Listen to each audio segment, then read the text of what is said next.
کوشش تو پہلے سے ہی یہی رہی ہے کہ ہم اتحاد کریں اور میرے حساب سے ہماری پارٹی کا بھی یہی ماننا ہے کہ کسی دو کشمیریوں یا جموں کشمیر کے دو نواسیوں کے لیے، یہاں کے رہنے والوں کے لیے اب کچھ نہیں رہا ہے باقی ایک دوسرے کے ساتھ لڑنے کے لیے۔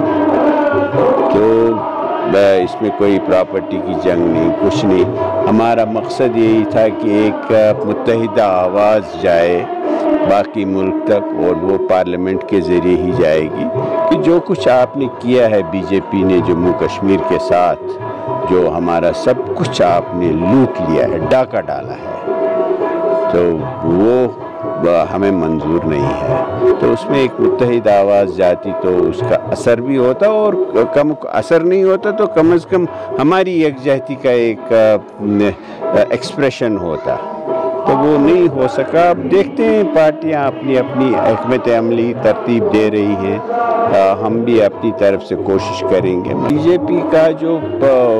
ان کی اسٹریٹجی ہی ہے وہ یہ ہے کہ جو ان کے ووٹر ہیں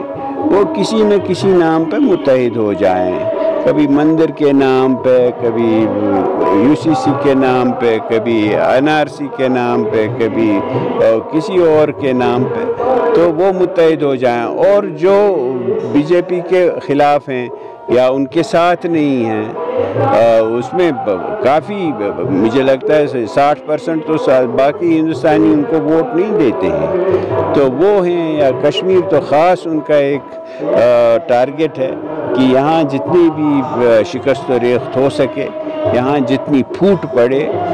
جو بھی ووٹ جو بی جے پی کے خلاف ہے اس میں پھوٹ پڑنی چاہیے، تو وہ تو ان کی واضح ایک حکمت عملی ہے۔ اب اس کا یہاں کے لوگوں کو جواب دینا ہے متحد ہو کے، یہ ایک سمجھ میں